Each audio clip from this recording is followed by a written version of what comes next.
Well, I want to welcome you to the 2017 Football Clinic Training. And my name is Seth Reichert. I'm the Director of Athletics here at Urban Impact. And I just have to say that I am so thankful that you carved out your evening to be with us here tonight for this training. I'm so thankful that you are willing to carve out some time and to come and serve the Lord with us on June 6th. And it's going to be a great event. And Jesus is really going to show up. And my prayer for you is that you'd be more blessed by being a part of it, that you'd receive more from God by joining with Him and being a part of what He's up to than you'll ever give that night. But I do thank you for the time you give. I thank you for the energy that you're giving towards it. So I just want to be able to lay out sort of a clear understanding of why do we do the football clinic here at Urban Impact. And so to start off, I just want to share with you the mission and the vision of Urban Impact. Our vision is that we desire to see lives holistically transformed in our community. One person, one family, one block at a time. Say that with me. One person, one family, one block at a time. Who will in turn make a powerful impact both locally and globally for Jesus Christ. Now, many of you have heard this before, but I want to break this down because there's some people in here who might not completely understand this, and some of us could use a refresher as well. So when we talk about lives being holistically transformed, what are we talking about? Anybody? What's that talking about? Lives being holistically transformed. Andrea? Spiritually, emotionally, physically, whole. That's right, the whole person, right? We want to impact the whole person, mind, body, soul, and spirit, physically, emotionally, intellectually, spiritually,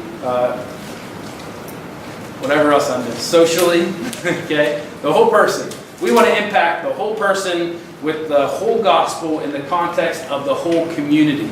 That's what we talk about when we talk about holistic transformation. And our strategy is one person, one family, one block at a time. This was really born out of an experience of our founder and president, Pastor Ed Glover. Years ago, when he started Urban Impact, he moved on to a street where 4 out of 5 homes were boarded up or unoccupied. And one day, he walked out of his house and his car had been stolen for the 3rd time. And he felt kind of discouraged by that. Kind of was like, man, God, am I wasting my time in this community? Am I wasting my life? Is what I'm doing here really making any kind of difference? And as he looked out into the community, the Lord brought a thought to his mind. Well, Ed, how do you eat an elephant? And he thought to himself, well, one bite at a time. And then he began to think and pray, and he thought, well, how can we see lasting transformation in this community? One person, one family, one block at a time. If we can impact a person, and then that person is able to impact their family, and that family can impact their block, then we can really begin to see lasting transformation take place in this community. So now, years later, we have been able to see the fruits of that faithfulness to that vision to really impact people, one person, one family, one block at a time. And we want to make a powerful impact both locally and globally for Jesus Christ. So when we talk about this, our local impact is the North Side community, the North Side of Pittsburgh. It's like if you had a rock, and you took that rock and you threw it into a pond. Where is that rock going to make the greatest impact? Not a trick question. Where at? Where it hits, where it lands, right? So the greatest impact is right where that rock hits the pond. And that's our north side. We're trying to throw the rock at the north side. But then there's ripple effects all the way out to the banks, to the pond, the banks of the pond. And so what we believe is we make a powerful impact with the gospel here on the north side of Pittsburgh, training up and raising up and equipping leaders in with the gospel of Jesus Christ. We believe that there's going to be ripple effects all over the world. And so that's what we're talking about there when we talk about making a powerful impact.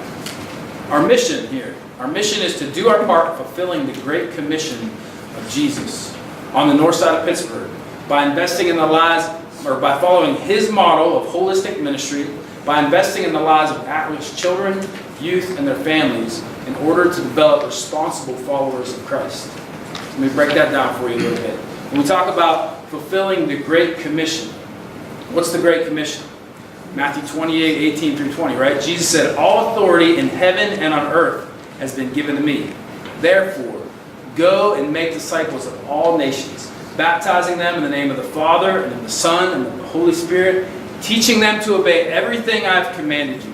And surely I will be with you always, even to the very end of the age. The primary command there is to make disciples. The second command is behold, or surely. Behold me, I will always be with you. As you go out and you're faithful to make disciples, remember that I'm with you. You keep your eyes fixed on me. And so as we go out to fulfill this mission, it's not our mission, it's the mission of Jesus Christ. And so he's joining, or we're really joining him in this mission. And so it's really important for us to continue to foster that relationship with Jesus as we go. Again, our community is the north side of Pittsburgh. We want to invest in the lives of at-risk children, youth, and their families. And way back in the early days, there was discussion, well, should we just target high-risk families? And we made a decision, no. Anybody who needs Jesus is at risk, right? So we believe that the gospel is for everybody. So we're saying, no, we're trying to target people, anybody who is at risk. And even those of us who are believers can be at risk at different times. We can have hardships come into our lives. We can have troubles come into our lives. And so we want to bring help, hope, and healing in Jesus' name. We want to impact this community with the truth and the love of Jesus Christ. And anybody who wants to be a part of Urban Impact, we want them to experience the love of Jesus Christ and the healing power of our God. And then we do that in order to develop responsible followers of Jesus. Okay, so, and really how we get to responsible followers of Jesus is what we talked about, following his model of holistic ministry. So a group called Sun Life put Jesus' model into this pyramid, or into this cake that's going to come up here next on the slide. But our strategy, how do we really see this come about? How can we really walk a student through the process of becoming a disciple maker? Well, here's how we do it. We win, we build, we equip, we multiply, and then we send. Okay, that's all of us, right? So let's say that together. We win, we build, we equip, we multiply, and we send. All right, so that's the strategy that we're trying to follow. We're trying to win people to Jesus. After they come to Jesus, build them up in the faith. But we don't always want to keep them there where they're just consuming all the time. Eventually you equip so that you can send out, so you begin to train and say, hey, just like somebody built into you, now I want you to go out and reach out to other people and to build into them. And then as we do that, then we can multiply ourselves. Okay, we can reproduce ourselves into another person. And they can go and be sent out to do the very same outreach that we once did with them. Does that make sense? All right, very good. So, question is, where does the football clinic fall on that cake? Anybody have any kind of idea where the football clinic might fall on that red cake up there? Win. There you go. So this is a win event. Okay, not only is this a win event, but when we talk about winning people to Jesus, what we really believe is there's really sort of three stages, if you will, three steps in the process, or phases that people go through when you're trying to seek and save the lost and win somebody to Jesus Christ. And we've broken it down into something called CPR. Okay, it's the next slide there. CPR. That people, when they are spiritually dead, they need spiritual CPR. Just like when somebody is unable to breathe and they're struggling, they might need physically CPR. Well, what we're saying is there's people out there in the world and they're lifeless. Okay? They need the life and the breath of Jesus Christ breathed into them, and so we are going to do spiritual CPR. So now kind of the mixed metaphors, as we go through spiritual CPR, we're going to go into some farming terms now. And this is how we do spiritual CPR. We cultivate, we plant, and we reap. Okay? Cultivating. Anybody know anything about farming in here? I'm not much of a farmer. I had a garden once. That's about it. But what do you got to do when you cultivate? What is cultivating in terms of farming terms? Anybody know? What do you got to do? Break up the soil. You got to break up the soil, break up the ground, right? You get out there with your rototiller or your hoe or your pickaxe or whatever you got. You're breaking up the ground. You're getting out the rocks. You're clearing out the roots. You're doing everything you can to make that nice, good soil to be planted into. Okay? And so you're cultivating the ground so that a seed can be planted, so that a plant could eventually grow, right? And so then that's the next part. After you cultivate the ground, then you dig a little hole and you plant a seed, right? In hopes that one day that seed will grow, okay? So then it gets watered, okay? God gives the increase, and then there's a time when you can reap, the benefits of that. You can go and you can say, okay, now it's time. There's a spiritual seed that's been planted. Now it's time to call you into this relationship with Jesus Christ. And they begin to bud and grow and have life. And so, as we talk about the football clinic, where does it fit in the CPR of the strategy of evangelism or winning the lost? What do you think? Anybody know? It's a cultivating event. Mike, the old wily vet in the back. It's a cultivating event, right? So this event is a cultivating event on multiple levels. Okay, not only are we cultivating youth towards the gospel, many of these kids have never stepped into a church before. Some of them may have never really met a Christian before in a conversational kind of way, okay? You are going to be the first expression of Jesus in the lives of some of these kids and families that come to this particular program. And so we're trying to just get people who want to come meet the Pittsburgh Steelers. They're not coming to meet Jesus, they don't think, right? They're just coming because they hear the Pittsburgh Steelers are coming into town and we're going to go show up and meet the Pittsburgh Steelers. Now there's going to be some people there who know Jesus. There's going to be some people there who have never really had a genuine encounter with somebody who's filled with the Holy Spirit, walking in the ways of Jesus, and reaching out to people with the love of Jesus Christ. That's why you're so critical. Do you understand that? Do you understand the weight of who you are? Because there's no way, if 300, 400, 500 kids show up, there's no way that a few staff members running around can make and create a loving atmosphere and make people feel welcomed and greeted. And when you have 30 kindergartners running around you, you got to have a lot of people around those children trying to help wipe their noses and get them in line and keep them from picking at each other and all of that. It's the body of Christ coming together to do what? Cultivate people's hearts towards God. That's what we're trying to do. So, we're going to ask the Pittsburgh Steelers, somebody from the Pittsburgh Steelers, to share a testimony. And that's important. We need to be people who don't just demonstrate the word, but we need to be people who proclaim the word. But let me tell you what. You know who they'll listen to even more? You might not think this. You might think, oh, they're an athlete. They'll listen to them. They'll listen to who's really bringing the help and the hope and the healing and the loving power of Jesus Christ in their day-to-day moment right there on the field. When they get bumped and bruised, when somebody cuts them in line, and you can intervene with the truth and the love of Jesus Christ, that's how they're going to encounter Jesus that day. And if you could take a little conversation about the Steelers and flip it around and talk about how much you love Christ and you give testimony, that's just as powerful in that life of a kid, in the life of that kid, than anybody standing up on a stage saying something about the Lord. So I just want to empower you that the power of our testimony, what we can do collectively as the body of Christ is a lot more significant than what just one particular man or woman can do in any given moment. And so I just want to mobilize you and say, look for opportunities that day to cultivate people's hearts towards God. Okay? Now, just because it's a cultivating event, it doesn't mean that we won't plant seeds. It doesn't mean that we won't reap a spiritual harvest. Somebody might come to Christ that day. You might lead a little child to surrender their life to Jesus Christ. And if you do, the angels in heaven will sing and dance and celebrate with you, and so will I. Okay, so feel free. But I just want to be clear that if you come to that event and you're like, man, it just really, it was good, but it just wasn't like what I'm typically used to at Urban Impact, where they're just out there preaching the gospel and asking kids to respond and raising their hand, and it's not as, kind of right out there in the front. The reason is we're trying to cultivate relationships with kids and cultivate their hearts towards God. We're also trying to cultivate, relationships with the Pittsburgh Public Schools who are there and seeing that, hey, Urban Impact, this is a valuable community organization to have come into your school during the school day. Okay? So it's one thing if the Pittsburgh Steelers get up there and share their testimony. It's another thing if Urban Impact does, as we're trying to cultivate those relationships. Wise as doves, innocent as serpents, right? Flip that up. I'll flip that around. Wise as serpents, innocent as doves, we gotta be, right? Mm-hmm.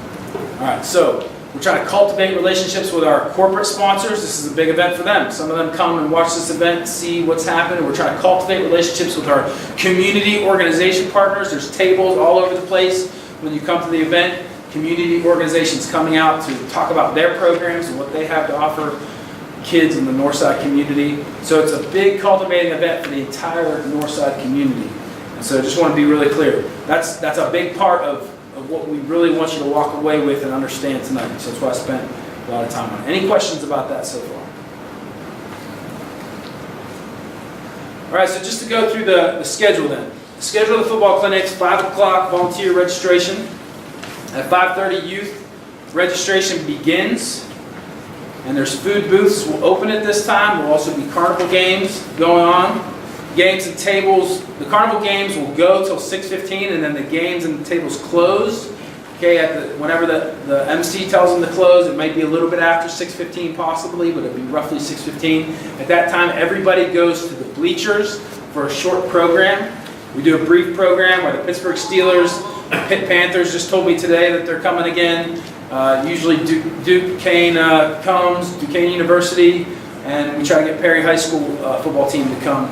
And so we'll have all the football players out on the field. There'll be some interview questions. Somebody will share testimony and, time of prayer, national anthem, and all that. And then after that brief program, the kids will come onto the field. Kids enter the field at 7, which we'll talk in more detail about.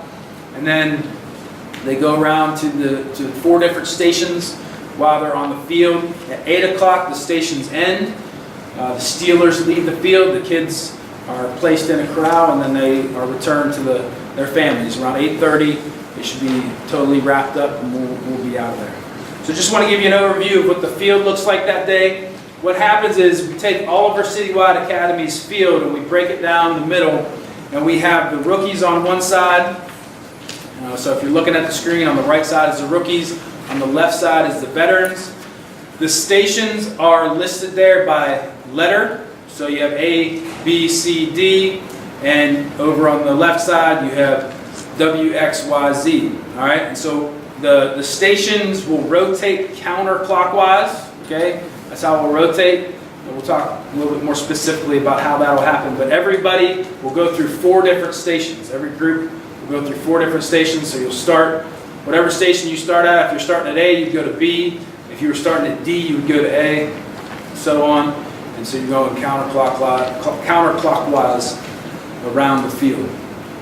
So we'll talk a little bit more specifically about that. But when kids come, you'll want to come back and probably reference this in your packet, because when kids come back, when the kids first come onto the field, they come down into this little colored area in the bottom where there's all these different colored squares.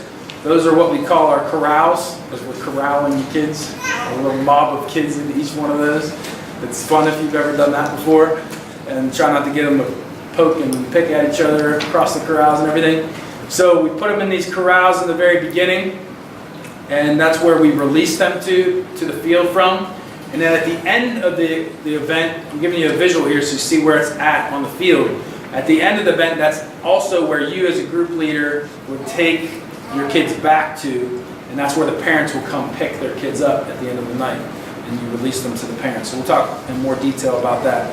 But if you're wondering what group you're with, you get the wondering where you're at on the field. The rookies are the kindergarten are white, the first grade is pink, the second grade is yellow, the third grade is red, the fourth grade is silver, fifth grade is blue, sixth grade is black, seventh and eighth grade is orange. All right. And if you're not old enough to play on the field, then you're gold. All right. So, and then down here, the Northview bus have pink with black stripes, and we may need you to help us. We're going to be shuttling kids from Northview Heights.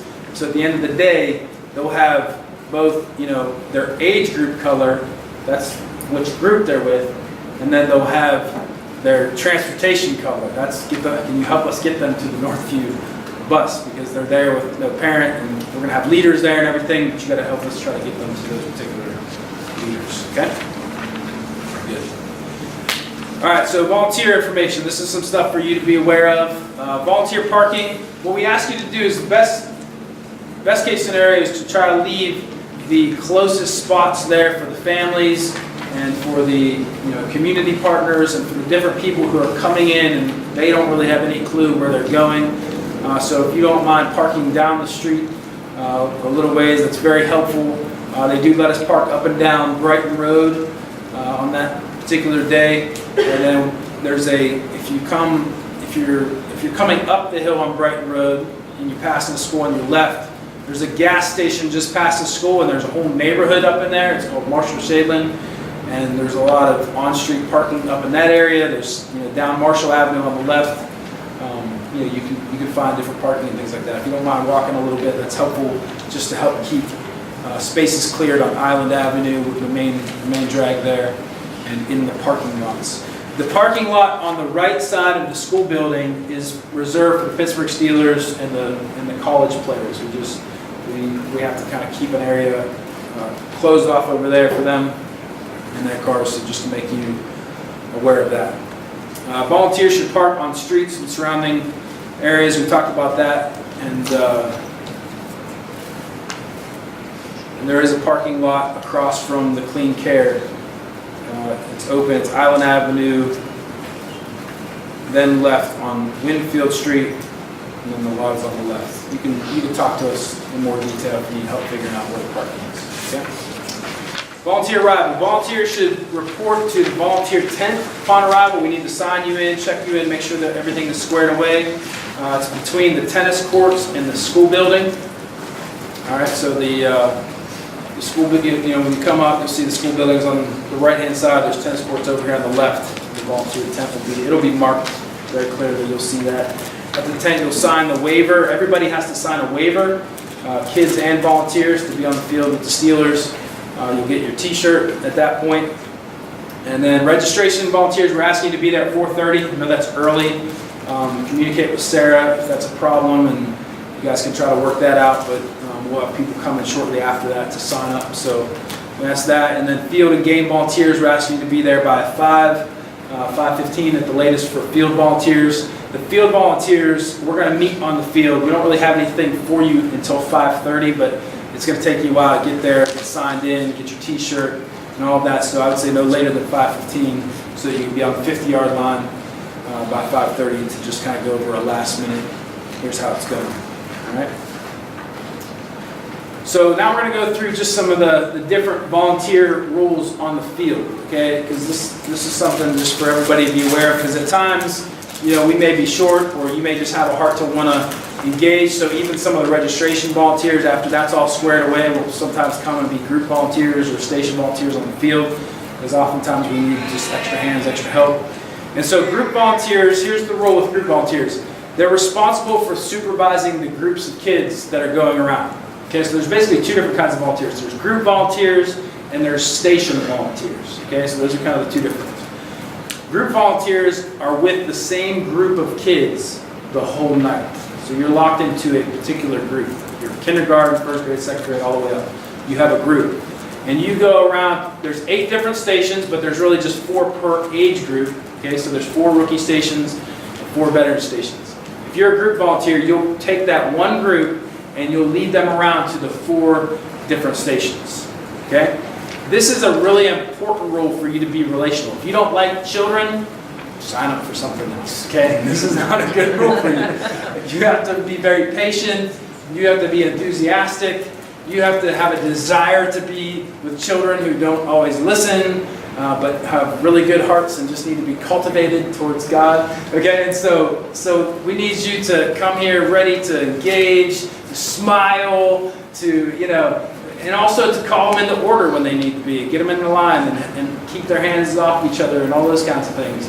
Doing it in a loving way. So we always talk about creating what kind of atmosphere? Loving. Loving. Okay, if you don't know that, what we talk about is creating a loving atmosphere where we respect authority, we respect each other, we respect the property, and we respect ourselves. And if we'll create a loving atmosphere, then we'll have fun. And if you can't create a loving atmosphere, then there's going to be consequences. You're going to get warned, and you're going to have to sit out for a little while. We have to talk to you again, then you're going to have to go sit with your parents.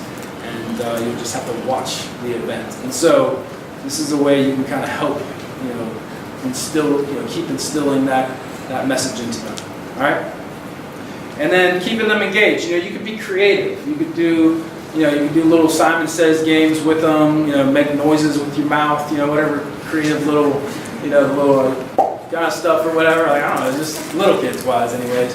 Bigger kids, you do that too, and they'll probably be like, "What? Like, what are you doing?" But like just have fun. Like, do something that keeps the energy of the day. Because you're 13 minutes per station. Some of the kids will be super engaged for 13 minutes, and someone will be like, "What are we doing?" Like, I don't know what. They'll just be kind of like, they don't know why they're even really there. They just kind of got brought there, and so try to make it a great experience for them. Whatever you can do.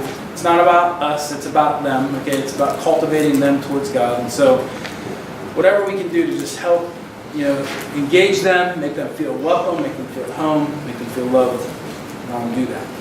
And like we talked about, enforce a loving atmosphere. So within the group volunteers, there's group leaders. That will be the person holding the big picket sign and being loud and enthusiastic, like, "Hey, come follow me, let's go," and you just kind of do your thing. We do ask that you don't run from station to station. You can march, you can dance, you can do whatever you want, but ready, set, go just doesn't work. The tape all gets ripped and the chairs get knocked down and everybody gets kind of wound up and riled up. We just kind of had not great experiences with that. So if you want to do follow the leader, if you want to do whatever you want to do to make it creative, by all means. But just not run from one station to the next, okay? So then the other kind of volunteers are station volunteers. So you have your group volunteers, you have group leaders, and group helpers. With the station volunteers, we have station leaders and station helpers. Okay, so the station leader themselves, the man or the woman who's leading the station, will need to know, we'll talk about this at the end of the night in our breakout, but you'll need to know what the station looks like, what the drill is supposed to be that's there, and you kindly suggest that to the Pittsburgh Steelers, and then you go, but you're the professional athlete, so whatever you want to do. Like, here's what you can do, here's what you have at your hand, at your disposal to use for the drill. And sometimes they'll take the suggestion that's laid out in front of them, and sometimes they'll be like, "What? I like those bags. We're going to do this drill instead," and just roll with it. Don't get caught up on like, "Well, this is what Coach Seth told us we had to do for the drill." It's not the point. The point is we give them the resources they need. They're professional athletes. They can figure out how to run the drill oftentimes. So that's that. And then so here's the main things for station leaders and station helpers. You're responsible for the proper execution of the station. The main thing proper execution-wise is get everybody through. Okay, this isn't super instructional. And you have to remind the Steelers of that sometimes. Hey, man, you're doing a great job instructing these kids, but we have 50 kids here trying to get through. So we have 13 minutes. I don't think we're going to get through everybody. So just kind of say that, right? And they'll usually pick that up. Okay, so can we just kind of keep that moving? And they'll pick it up, break into more lines. Another thing you can do is if you have 2 Steelers per station, okay, and you're trying to manage that, you have 2 Steelers and 2 volunteers leading, and everybody's in the Steelers line, you can break it up where you go, okay, hey, one time through the line with the Steelers, and this group's going to go through the line with the volunteer, and then after you switch, and this group goes to the volunteer, and these kids go to the Steelers. So you're kind of you're helping to manage the station so that everybody gets some touch time with the Steelers, and they get to interact and be impacted in that way. All right. You also help be kind of a recruiter of those groups. Now, most of the group helpers are going to need to help with the groups at that time to just make sure that the lines are, not killing each other. But if there's enough extra group helpers and you're down a couple men to run your station, because some of those stations require multiple people holding bags and stuff like that, then you guys just communicate. Group helpers and station helpers, just kind of communicate how you can help each other with those 2 different responsibilities. Right? And then at the end of the clinic, the group helpers and group leaders are going to be trying to keep the kids in the corrals. And what you're going to do is kind of form like a wall on the field, because the Steelers are going to be walking away to go to their thing. We don't do autographs anymore. We used to do that way back in the day. And the Steelers organization asked us not to do that. And so we have to respect that. So you're just going to kind of gently and respectfully say, hey, everybody's got to stay off the field and just get your kids and go that way. And there's never been any kind of trouble with that or problem with that or anything like that. But you're just there as a reminder, like, yeah, hey, this is time to get your kids. We're not going on the field. Making sure kids aren't run out of the crowd to get the bags or the balls and start playing and stuff like that. It's time for you to kind of help us facilitate the end of the event there. All right. Okay, next thing, important things to remember. Station volunteers will be called on the field at 6:50. Okay, so everybody will be up in the bleachers during the program. So we're going back to the program time now, right? So everybody gets called up in the bleachers at 6:30. They're there for the program around 6:50. Station volunteers will come down onto the field. Again, we talked about keeping moving at the station. We want to maintain and require a loving atmosphere at your station as well. We talked about that as the group leaders doing that, but as station leaders and station helpers, you can help also facilitate that. Like, you're not with the same group of kids the whole day, so you might not have the same rapport with them, but you can still try to pitch in and help enforce that with us.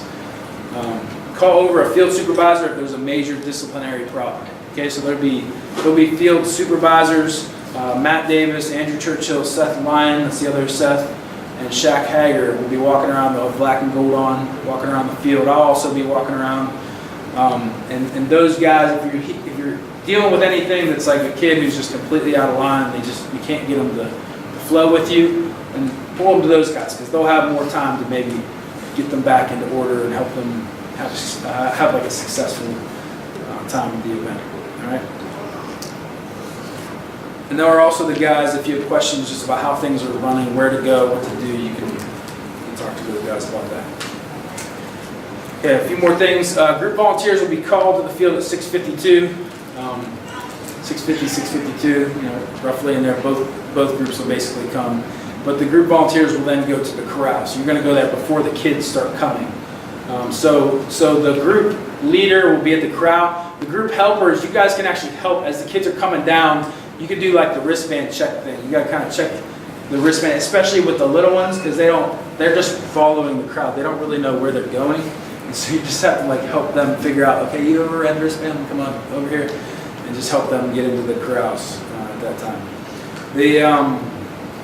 The group volunteers should go to their assigned corral. 13 minutes of time happens at each station. We talked about that a little bit. But then you also know, because music will go off, we'll rotate at the music. So when the music goes off, everybody will rotate. We don't allow students to leave the field at all except for bathroom breaks. And so if a kid needs to use the restroom, we take them to, there's an area where you can exit the field, and there'll be a runner there that takes them either to the first aid station or the restroom. So I guess that's the other reason they can leave for first aid.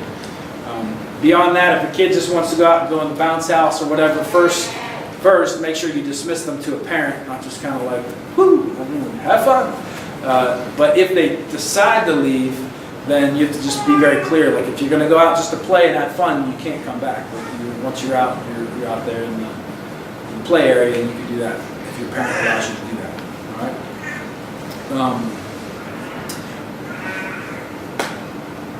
We already talked about those things, and then we just talked about at the end of the clinic. We said this already, but this is going to be, transitions are critical.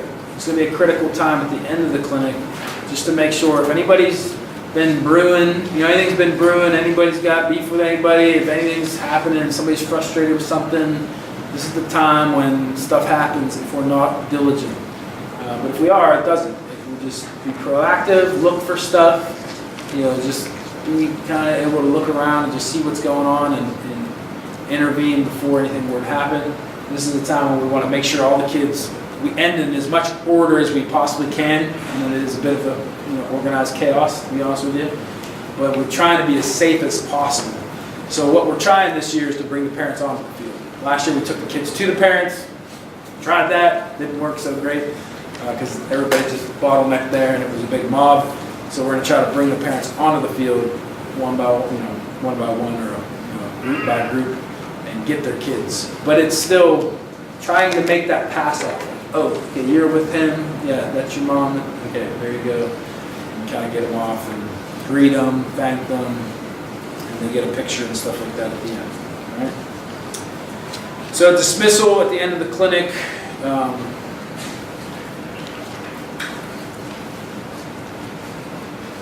I just talked about all that. So there you go. So here's some miscellaneous stuff.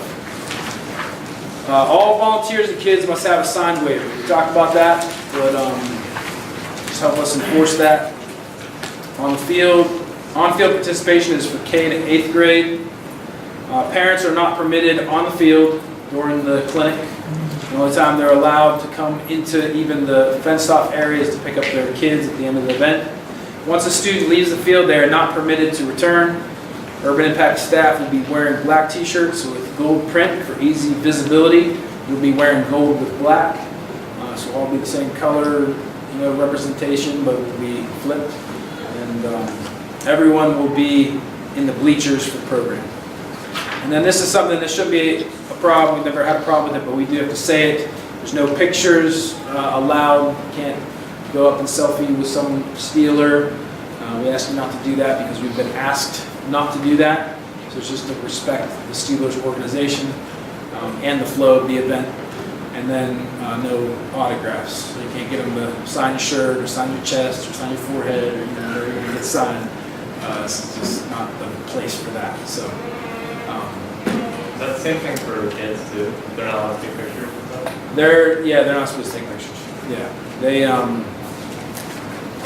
not supposed to, because you get one kid to take a picture, then 500 kids want to take a picture, and it kind of challenges the whole event, and it, instead of the Steeler running the drill, now they're posing every 10 seconds, that's one thing, and then the other thing is the organization has asked us not to, so we try to honor that and respect that.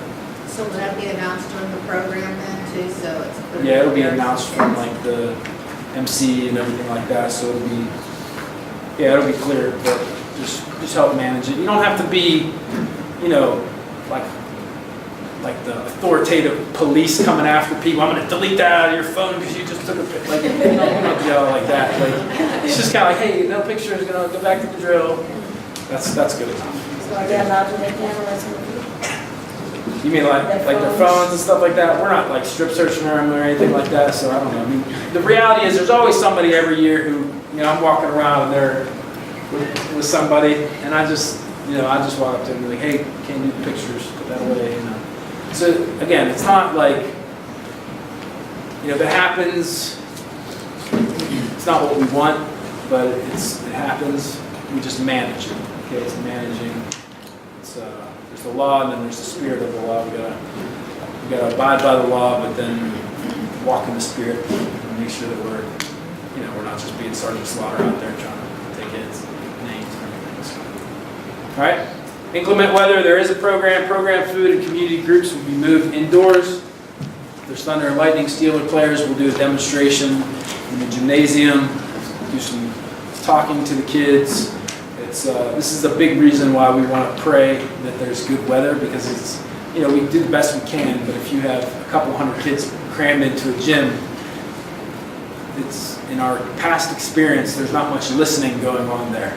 So it's, we believe that God is a redemptive God, and even if it rains, it's all about relationships. We're going to build relationships. We're going to do the best we can to give the kids the greatest experience we possibly can. And walk away at the end of the day giving God the glory and the honor and the credit for everything that He did. But we do unashamedly pray for the Son on this particular day, and we'll ask you to do that.